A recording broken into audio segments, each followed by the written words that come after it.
O conteúdo que você ouvirá na sequência não é indicado para menores de 16 anos.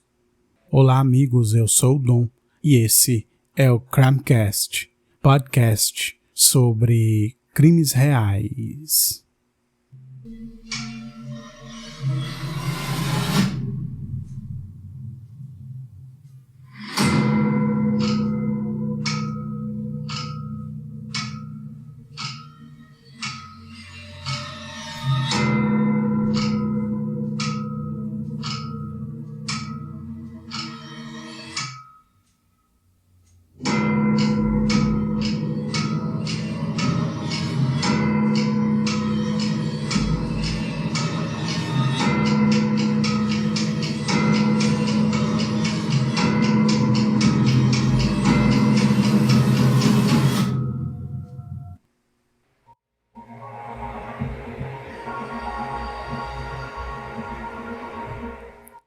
É isso, amigos, mais um episódio aqui no Crimecast e hoje a gente vai para o episódio 102, o final do especial sobre o livro Meu Filho Dahmer.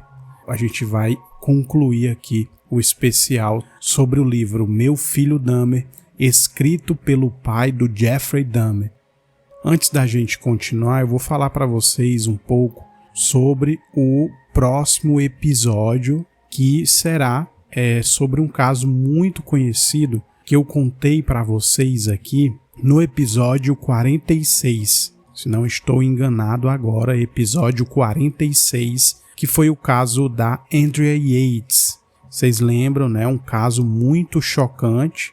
Se alguém, estiver ouvindo esse episódio aqui e não ouviu ainda sobre esse caso, eu falei sobre ele lá e saiu um novo material que se aprofunda nesse caso, né?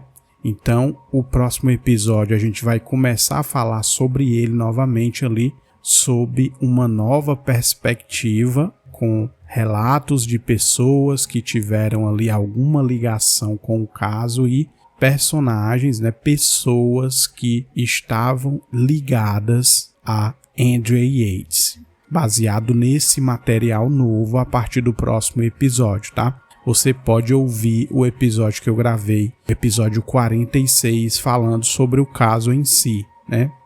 Queria pedir também para vocês, claro, seguirem o Instagram do Crimecast, que é o Crimecast_podcast, e se inscreverem no canal do YouTube. Os links que os levarão para lá estarão na descrição desse episódio. Então, hoje a gente vai terminar aqui o caso e sempre lembrando que o livro em si tem muito mais detalhes, né?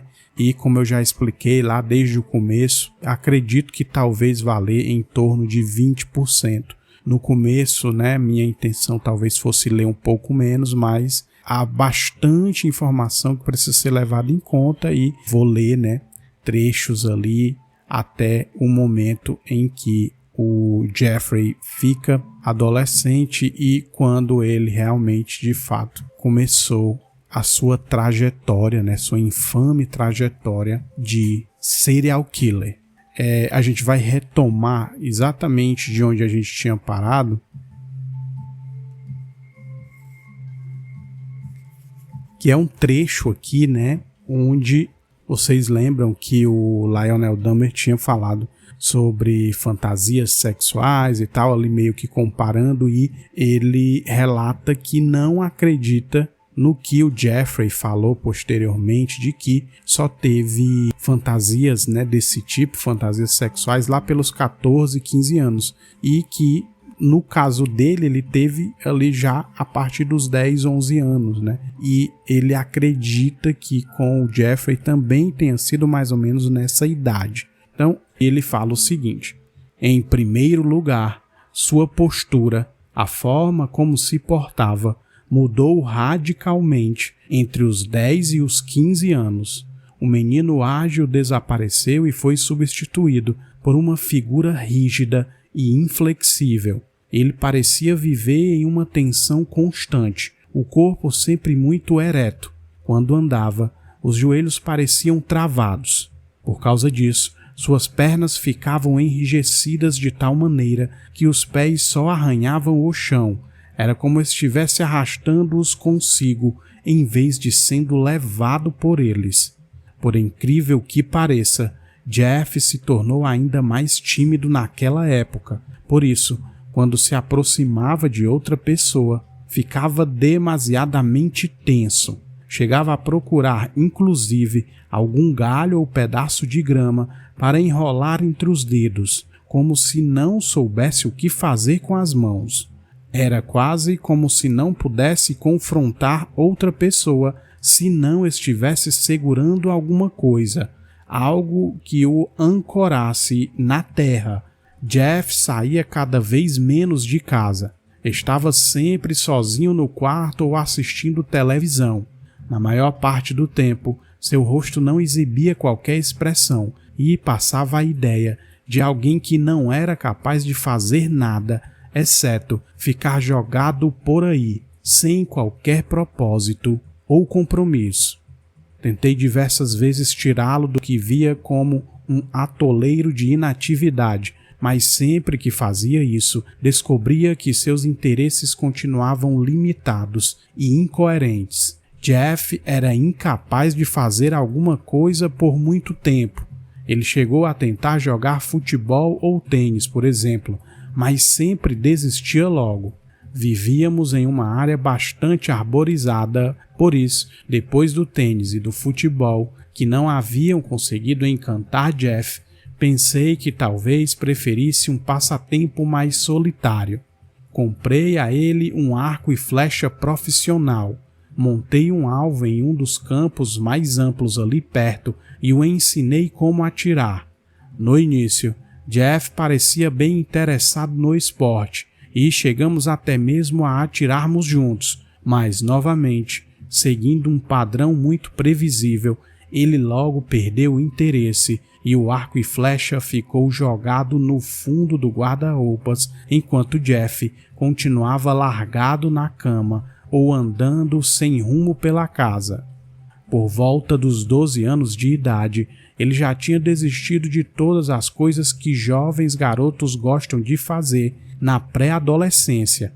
Ele não ligava para esportes, muito menos para atividades acadêmicas, como kits de química ou de biologia. E embora uma viagem com os escoteiros para o Novo México tenha chamado sua atenção na época, logo que voltou para casa, Jeff não fez o menor esforço para continuar frequentando o clube de escoteiros.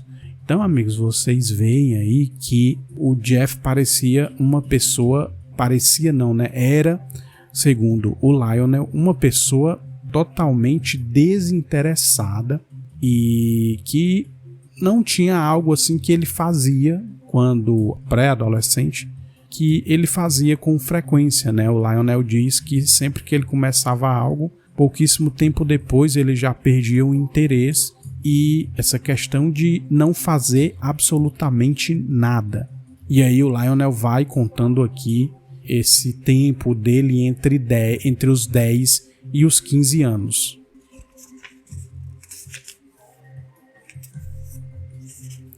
E aqui num outro trecho ele já fala do momento ali em que o Jeff já estava com 15 anos. Quando chegou aos 15 anos de idade, meu filho já tinha abandonado quase tudo que eu apresentara a ele. Como sempre, Jeff ainda era muito tímido, mas agora tinha muito menos autoconfiança. Nessa época, descobri que eu era capaz de me identificar, pelo menos até certo ponto, com a situação de Jeff. Eu reconhecia nele certas características da minha própria juventude. Já tive momentos de me sentir excluído, sobretudo quando meus amigos começaram a namorar. Assim como meu filho, eu também era meio introvertido, mas diferente de mim, Jeff parecia incapaz de ter quaisquer interesses. Ele nunca havia lido nada que não tivesse sido exigido pela escola, com exceção de ficção científica e um livro de Alfred Hitchcock chamado Horror Stories for Children. Ainda que tivesse participado da banda da escola por um tempo, Jeff não tinha qualquer interesse em música, muito menos em arte. Pior ainda, ele não se interessava por outras pessoas, e mesmo que tivesse feito um amigo no mesmo bairro, Greg, de quem havia sido muito próximo até se distanciarem por volta dos 15 anos de idade, ele nunca havia tido qualquer relação com seus colegas de escola. E aí, amigos, aqui a revisão, ela corrige essa informação que o Lionel colocou sobre o livro, né, do Alfred Hitchcock, que ele diz ser Horror Story for Children, e na verdade o livro do Hitchcock se chama Ghost Story for Young People. E aí eles dizem, né, que pode ter ocorrido uma confusão do Lionel ao citar essa obra lida pelo Jeffrey. E aí ele continua aqui em outro trecho falando o seguinte, o Lionel: por causa de tudo isso, era muito fácil comparar minha pré-adolescência com a de Jeff. Finalmente, lembrei-me de que, em determinado ponto de minha juventude, encontrei algo que me ajudou a sair desse estado de timidez e colaborou na construção da minha autoestima. Achei que essa estratégia também pudesse funcionar para Jeff. Sugeri que fizesse musculação. Acreditava que, se ele melhorasse sua aparência física, poderia se tornar menos retraído socialmente. Aquilo havia funcionado para mim, por isso eu tinha esperanças de que acontecesse o mesmo com ele. Certa tarde, mencionei a ideia para Jeff, que se interessou de imediato. Alguns dias depois, voltei para casa com um bullwalker, equipamento para exercícios isométricos, e mostrei a ele como se usava. Enquanto escutava as instruções, Jeff parecia mais interessado do que nunca. Assim, nas semanas seguintes, tive alguns vislumbres de Jeff deitado no chão de seu quarto, parecendo bastante compenetrado, enquanto se exercitava com o bullwalker que eu havia trazido. Em outros momentos, a porta do quarto estava fechada, mas eu podia ouvir sua respiração resfolegante por trás dela, enquanto bombeava furiosamente seu novo brinquedo. Ainda que o bullwalker tenha mantido Jeff ocupado por um bom ano e tenha fortalecido a parte superior de seu corpo, bastante desenvolvido para seus 16 anos, pouco depois o aparelho também foi deixado de lado, assim como a raquete de tênis, a bola de futebol e o arco e flecha que se empilhavam no armário escuro de Jeff. E o Lionel continua seu relato, né? Assim, ao longo dos anos que se seguiram, em vez de buscar novas atividades e hobbies que eu, ingenuamente, havia ofertado a ele, meu filho encontrou seus próprios interesses. De forma progressiva e sem meu conhecimento, seu fascínio por ossos acabou se tornando uma obsessão adolescente. Como descobri no julgamento de fevereiro de 1992, ele havia passado a perambular pelas ruas de nosso bairro, sempre de bicicleta, munido de vários sacos plásticos de lixo, com os quais recolhia restos de animais que encontrava no caminho. Jeff reunia todos esses cadáveres e criava seu próprio cemitério. Ele esfolava esses animais atropelados, separando a carne decomposta de seus corpos, chegando até mesmo a enfiar a cabeça de um cachorro morto em uma estaca. Quando ouvi essas coisas pela primeira vez no julgamento, me perguntei por que ninguém havia mencionado esses incidentes para mim antes. E o mais intrigante de tudo, como é que não percebi as evidências? Muitos meses depois do julgamento, descobri que o tal cemitério ficava em um pequeno morro no meio da floresta, dentro da propriedade de um vizinho, do lado oposto da estrada, e que a cabeça empalada de cachorro tinha sido deixada em uma área de reserva ao sudoeste de nossa propriedade, 2 casas vizinhas de distância. Nesse período, Jeff foi se tornando cada vez mais passivo, cada vez mais solitário, mais inexpressivo e isolado. Ele não tinha qualquer amigo, ele não formava nenhum relacionamento, exceto os mais casuais e convenientes. No mundo fora de sua mente, tudo lhe parecia monótono e plano, seus diálogos se resumindo a respostas monossilábicas que, muitas vezes, mal podiam ser ouvidas. O rapaz que se sentava à minha frente na mesa de jantar, o rosto agora coberto por um par de óculos, de olhos opacos e boca imóvel e rígida, já estava à deriva, em um mundo de pesadelos povoado de fantasias inimagináveis. Olha só, bicho. Nos anos que viriam, essas fantasias passariam a consumi-lo. Ele seria atormentado por visões de assassinato e desmembramento. Os mortos e sua rigidez cadavérica se tornariam os principais objetos de seu desejo sexual. Cada vez mais, enquanto adolescente, sua inabilidade de falar sobre essas ideias estranhas e inquietantes romperiam todas as conexões com o mundo fora dele mesmo. Porém, a única coisa que notei durante a adolescência de meu filho foi seu progressivo retraimento e desconexão com o mundo. Ele fazia apenas o que era obrigado a fazer e não tinha qualquer ambição ou interesse. Enquanto outros jovens tinham planos de ir à universidade ou já sonhavam com suas carreiras, Jeff permanecia alheio a tudo. Ele nunca conversou comigo sobre seu futuro e hoje sei que é porque talvez ele acreditasse que nunca teria um.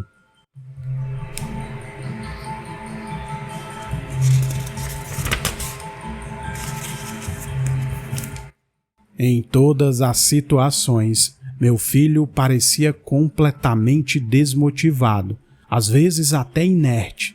E posso apenas imaginar que, dada a natureza inominável das visões e dos desejos que passaram a dominá-lo naquela época, Jeff deve ter passado a se enxergar como alguém excluído da comunidade humana, fora de tudo o que é normal e aceitável, do que poderia ser aceito. Pelo menos para si próprio, ele já era um prisioneiro e já estava condenado. E aí eu vou passar para um trecho aqui, amigos, que ele vai falar sobre como o Jeff ele passa a beber bastante, né? Se tornar alcoólatra. Assim, meu filho foi para outro lugar, levando consigo sua confusão e seu sofrimento. Ele foi para onde milhões de outras pessoas foram antes dele, buscando alívio e esquecimento. Ele se voltou para a bebida. Ao chegar ao fim do ensino médio, Jeff era um alcoólatra. No entanto, eu não percebi isso.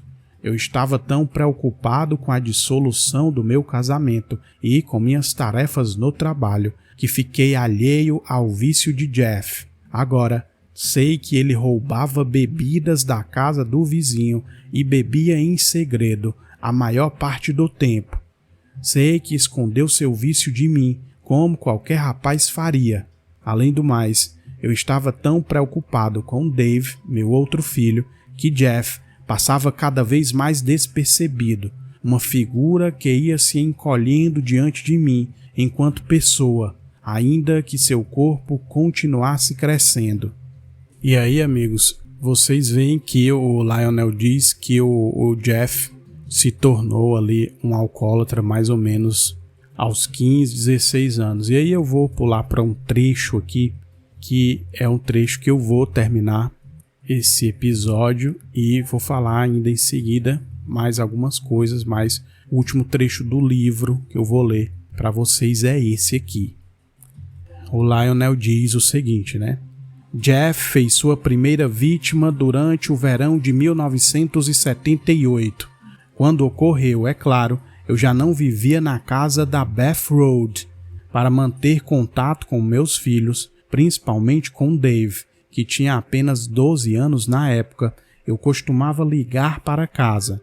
E aqui vocês lembram, né, que ele dizia que o casamento foi muito mal e depois, nesse momento aqui, ele já tinha se divorciado, né?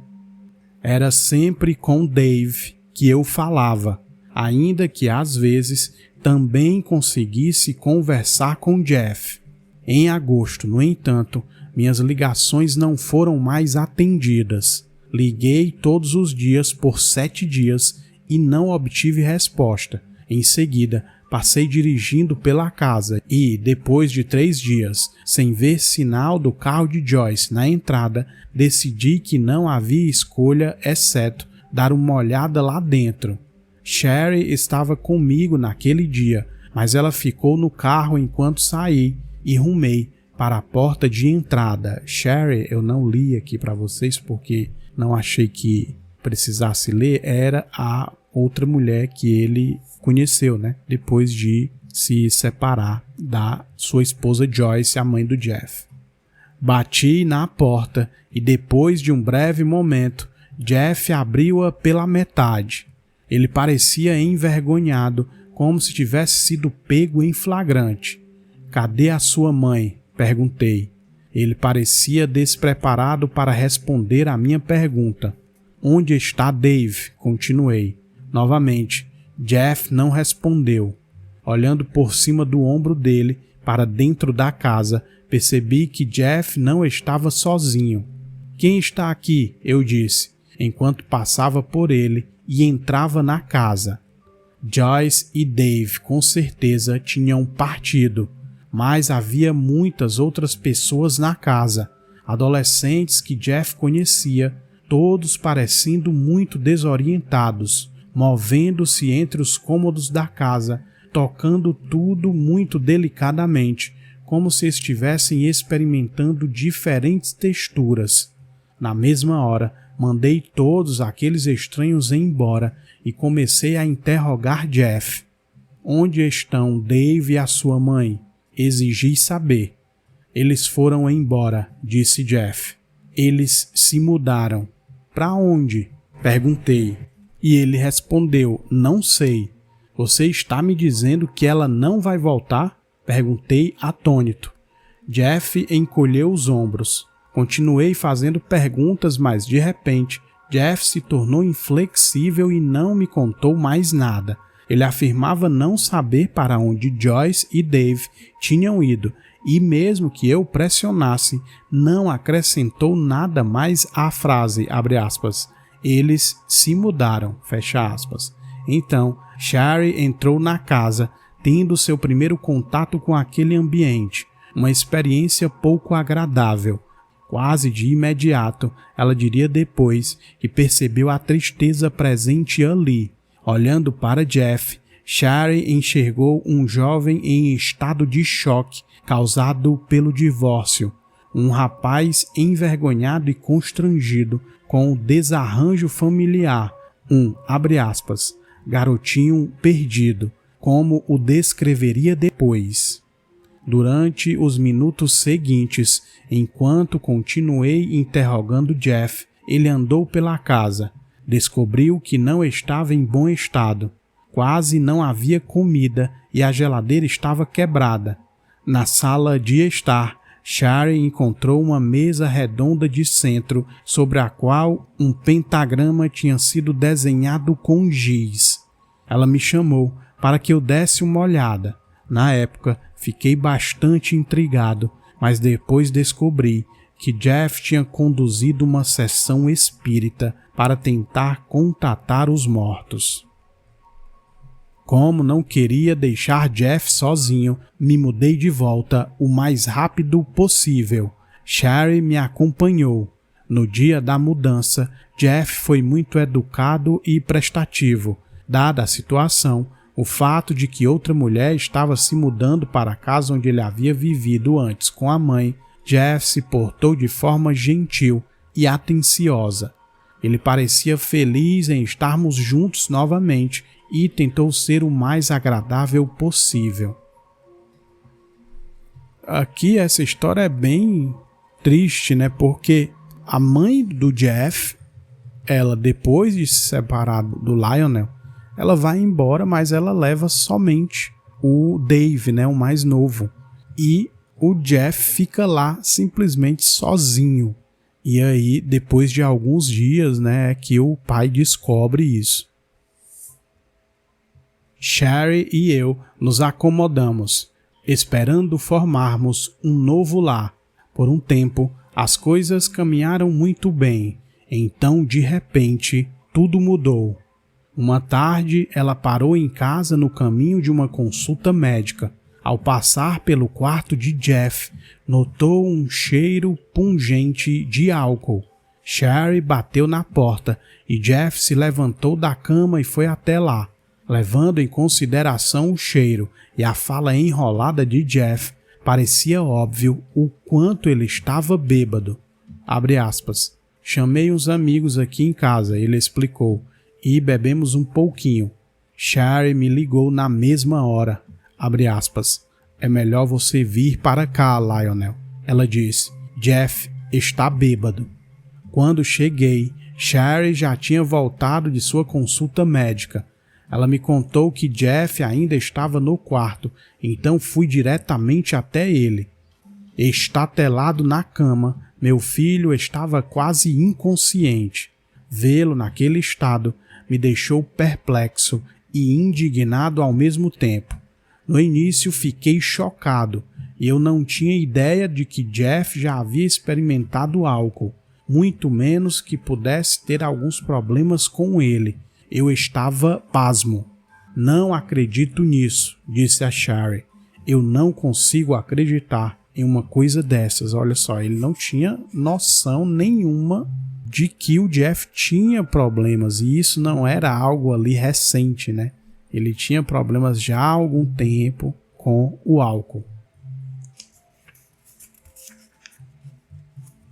E aí o Lionel continua aqui dizendo o seguinte: agora, quando me lembro dele naquele ponto da vida, vejo-o enredado em suas próprias fantasias homicidas, preso na memória do assassinato que já havia cometido, quase incapaz de se conectar com outra parte da realidade.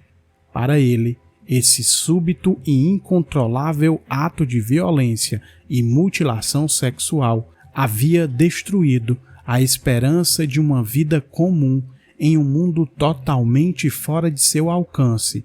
Meus papos sobre universidade e carreira devem ter parecido muito estranhos e irrealizáveis depois daquilo. Minhas ambições para ele, as pequenas estratégias que sugeri a fim de que botasse a vida nos trilhos, tudo aquilo deve ter soado como um conceito vindo de outro planeta. Meu sistema de valores, construído em torno de noções de trabalho e família, devia parecer um grupo de artefatos exóticos e também incompreensíveis, vindos de uma civilização desaparecida. Mas eu não sabia absolutamente nada sobre o que Jeff havia feito. Por causa disso, me permiti nutrir alguma esperança de que seu primeiro semestre na Ohio State seria um período de renovação. Durante aquele tempo, me permiti acreditar que aquele era apenas o primeiro passo de uma jornada bem-sucedida. Então, amigos, eu li para vocês aqui esse último trecho, e nesse momento que o Jeff passa a beber muito, é o momento ali do mesmo período em que ele tinha cometido o primeiro homicídio dele, né? E aí eu vou falar mais um pouquinho sobre as questões que se levantaram referentes, primeiramente, né, essa condição dele, né, que depois de toda a investigação, de tudo que foi descoberto e do que ele mesmo confessou, né, ele se enquadrou ali muito facilmente como um serial killer. E aí especialistas falam dessa questão do entorno e de vários aspectos, né? Essa questão do divórcio, né, é algo que os especialistas colocam como um ponto fundamental ali. A mãe dele se separa do Lionel e o momento que ela vai embora, ele tinha ali na faixa de seus 16 para 17 anos. Então foi um momento ali muito difícil. E quando o pai dele descobre, né, que ele tinha problemas com álcool é no momento que ele já tinha cometido ali esse primeiro assassinato. Mas eu vou falar um pouquinho aqui também sobre essas questões dos remédios que a Joyce tomou quando estava grávida dele, né? E aí eu pesquisando eu vi que essa ideia de que esses remédios podem ter afetado o cérebro do Jeffrey Dahmer era uma ideia do Lionel somente, mas eu vou explicar para vocês aqui um pouquinho do que falam os especialistas. E aí, o que se fala, né, sobre o Jeffrey Dahmer é uma combinação de vários fatores, né? E aí eu vou falar aqui, amigos, baseado numa entrevista com psicólogos forenses, né, e especialistas para entender melhor e para repassar isso para vocês aqui, o que leva as pessoas a cometerem assassinatos em série, né? No caso específico aqui do Jeffrey Dahmer. E aí, primeiramente, o que se pergunta na questão de traumas? Um dos especialistas diz o seguinte: pode haver uma correlação entre traumas de infância, mas não é suficiente para transformar alguém em um assassino em série. São inúmeros fatores que se tornam uma tempestade perfeita que transforma uma pessoa em um serial killer. O outro especialista diz o seguinte: a maioria das pessoas, né, querem procurar um evento divisor de águas na vida de alguém que meio que explique, né, aquele comportamento. E ele diz que é da natureza humana, né, uma tendência natural. Ele fez isso porque sua mãe abusou deles, né, assim, como se fosse uma equação simples, né? Ou ele fez isso porque esse evento traumático aconteceu. Só que, segundo os especialistas, as pessoas não vão encontrar. E aí, falando especificamente sobre o Jeffrey Dahmer, é dito o seguinte: dentre todas as causas, né, que podem ter contribuído, o Lionel levantou essa questão do cérebro dele ter sido afetado pelos remédios que a mãe tomou quando ele estava ainda, né, na barriga dela. Mas todos os especialistas dizem que há uma combinação de vários fatores, né? E aí, basicamente é isso, amigos, né? Eu sei que vocês já devem ter ouvido bastante conteúdo, ouvido e visto bastante conteúdo, mas essa questão, né, do cérebro foi levantada. Inclusive, houve até uma batalha judicial relacionada à questão do cérebro do Jeffrey, que eles queriam que o cérebro, após a morte do Jeffrey, ele fosse mandado para um estudo, que eu vou explicar um pouquinho para vocês aqui sobre isso.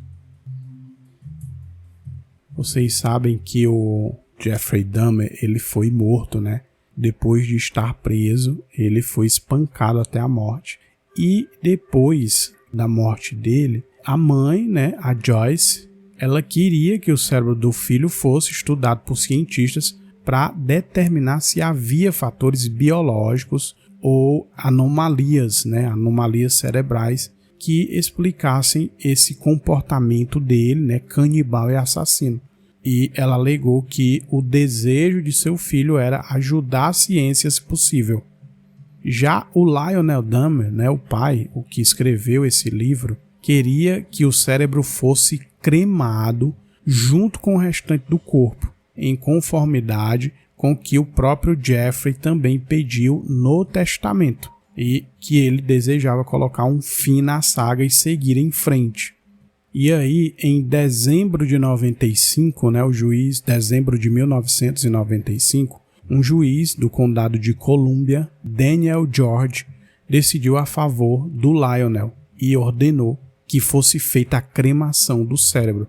E o juiz expressou a preocupação com a adequação do manuseio da questão e a necessidade de evitar a exploração do caso. E a decisão impediu que cientistas estudassem o cérebro de Dahmer para procurar causas neurológicas para seus crimes. O corpo dele, né, foi cremado em setembro de 1995, mas o cérebro ficou sob tranca e chave em um frasco de formol na Universidade de Wisconsin até essa decisão final no tribunal, que foi em dezembro do mesmo ano. E aí, amigos, eu preciso corrigir aqui o que eu tinha falado lá no começo do episódio, né? Não era o Lionel, né, o pai, que queria que o cérebro fosse estudado, era a mãe. Eu acabei trocando aqui. O Lionel, na verdade, como eu li para vocês agora, ele queria que o cérebro fosse cremado, assim como foi o corpo, né? E a mãe era que tinha esse interesse de que o cérebro fosse estudado. Lá no início, talvez o próprio Lionel pensasse assim também, mas no final ele queria que fosse cremado e a mãe é que queria que o cérebro fosse estudado, mas isso não ocorreu. Então, basicamente, todos os especialistas dizem que é um conjunto de fatores, né? Pode ter ocorrido realmente algum fator neurológico por conta dos remédios tomados pela Joyce enquanto estava grávida do Dahmer? Sim, mas não tem como afirmar. Mas os especialistas também dizem que isso por si só não faria dele um serial killer, né? Um problema, vamos dizer assim, genético no cérebro e tal, não faria dele um serial killer de forma automática, né? E aí tem toda a questão do divórcio, né, dos pais dele, tem toda a questão ali de que ele praticamente é abandonado quando a Joyce decide ir embora e leva apenas o irmão mais novo dele. Essa questão com o pai, e aí ele se entrega ao álcool. Então o veredito ali de muitos especialistas é que há uma combinação de vários fatores. Então é isso, amigos. Termino por aqui esse caso, né, falando sobre o livro Meu Filho Dahmer. E em poucos dias eu volto com mais um episódio aqui no Crimecast.